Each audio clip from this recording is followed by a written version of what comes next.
Welcome to another episode on Roommate Wahala. You like why it's Palaga? You're welcome. And today we're going to be talking on another important topic. So it will help to foster love, foster peace, and help you people not just to live as roommates per se, but you live as sisters in a room.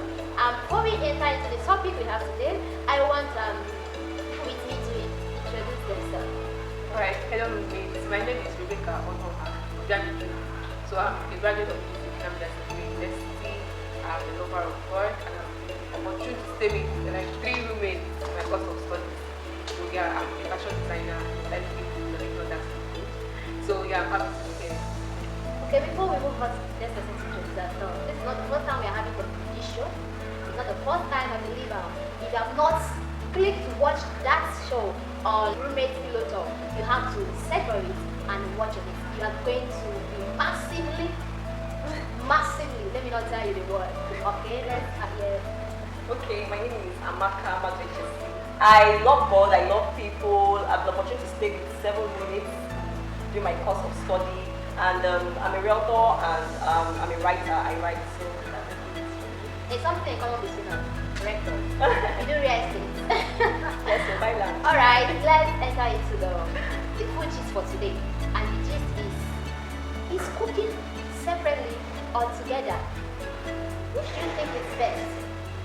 So I want to hear from us our opinion and why we think it's best. Okay. I believe that it's a very important topic because it's a very important, it's a big problem. During it's a huge problem too. You can come into a room, see roommates have gas, they have different pots, different cooking utensils, yeah, they have different food stores and anybody cooks whatever they want to cook anytime they want to cook. So is it really a good idea? Should it be like that? Is that okay? Should it be a no? For me, I believe that there is more benefits cooking together than not cooking together. Just that we have a lot of benefits of cooking together that decide not to cook together. Alright, I know there's a lot of problems, a lot of things that causes people not want to cook together.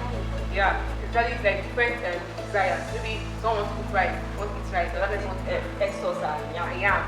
Yeah, you guys will be struggling on what to actually do.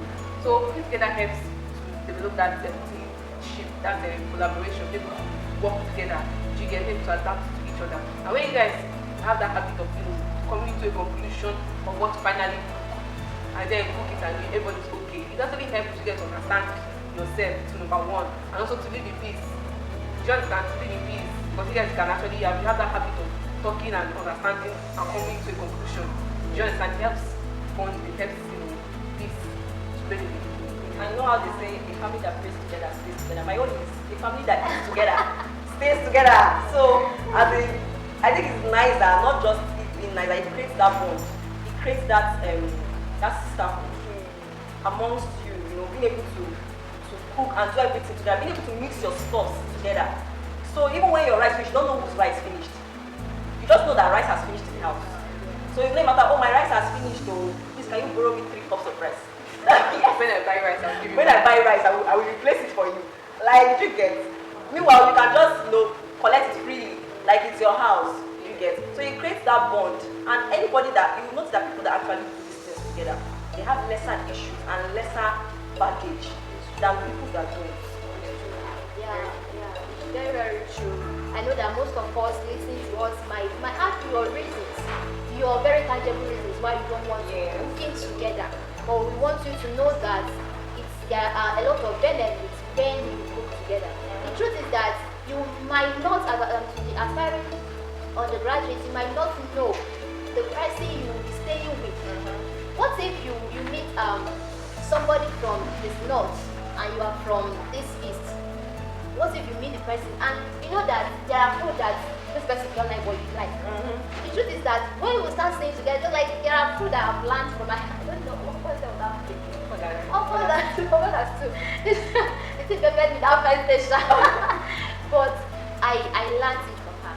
I learned she just told us how to make it, and we tested it and saw how good it can be. But I know that some people might not like it though. So you get to learn varieties from people that might not come from the same state with you, and it will help to foster, just as she said, sisterhood. Yeah. Sisterhood. I might see the sacrifice that Jesus sacrificed himself for us, it did not end with Jesus. The place of this is what I said. If you want it, you can let me your roommates. Can we book this in? This is what I want to eat now. Yeah, and you come to an agreement on how to go about it without issues. It's possible. Yeah. And you can even buy something and eat. That's better. I want to eat, I want to eat. Yeah, if anybody decide, okay, today let us eat whatever I want to eat. Yeah, exactly. Yeah, and it also helps to do with selfishness. It helps to reduce selfishness. So when you get to come to a conclusion, you don't always decide to do what you don't do what you always want to do. You don't get to eat what you always want to eat at any time you want to eat. Sometimes you have to let go of your own will for the other person. Just understand, reducing selfishness. And what we do in one aspect of our life affects everything that we do. So when you're already practicing this type of thing, that aspect, it boils down to other aspects of the relationship with your roommate. So when you have that, you have been able to deal with selfishness, helps to reduce selfishness, looking together, helps to reduce selfishness. It also help you guys not to be selfish too, other aspects. Yeah, and this thing now, there are a lot of issues that can bring these things up. Just like when I have a roommate, and the roommate, I'm the one always cooking, morning, afternoon, night. It can be the issue. Why the other person will want to, let me just be cooking. I'm the one every day carrying in this kitchen. You don't want to do anything. You call me, am I your chef? So it can be the issue. So in this kind of scenario, what do you think that somebody that is already the issue, what should the person do? You can create a cooking time table. Okay, so we are going to cook. Most times those things don't work, but if you're determined, you can work. But seriously, you're determined, you can actually work. So if both of you want to tackle that issue, you can create a cooking time table. Okay, so Monday, who is cooking Monday and what are we cooking? That kind of thing. Or if you don't want to cook, if you don't want to create a food time table, you can leave what are we cooking and just put who is cooking on Monday. So whatever it is we decide to cook this morning, we know you're the one cooking it. So there's no issues about it because it has already been settled. You get it? Yeah, and what are we kidding?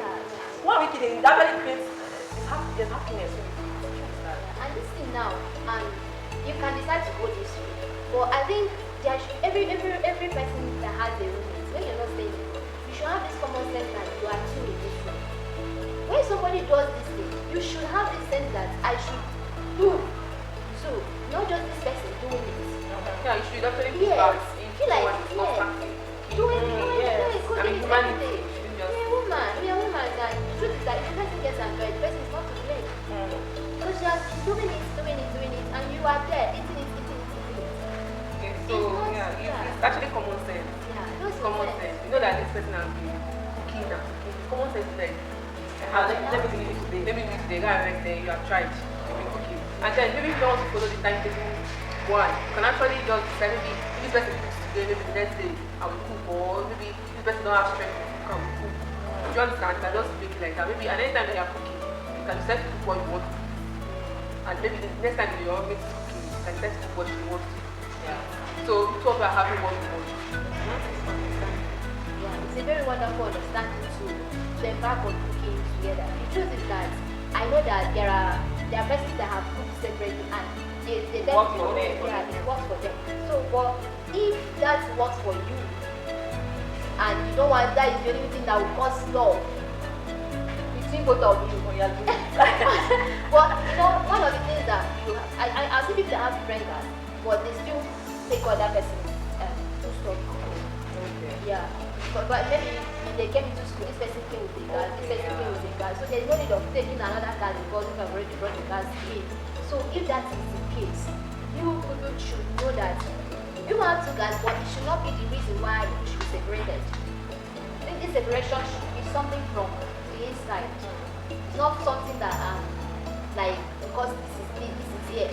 So when it is like that, you just know how to just for you to manage the situation so that it should not cause issue. It should not cause division in the room. It should not be the reason why you not take this person to the person and say, why did you take my without letting him know. But just in case there is no different gas and it's just one gas, there's no need of running around to go and look for another.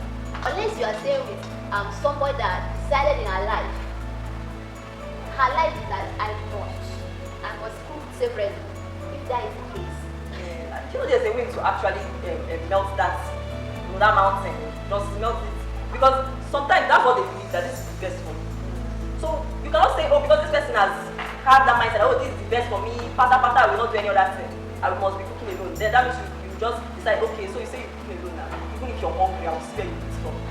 When you see that person, that person is hungry or something, feel free to give the person food. Not just when the person is hungry, you can cook and serve the person.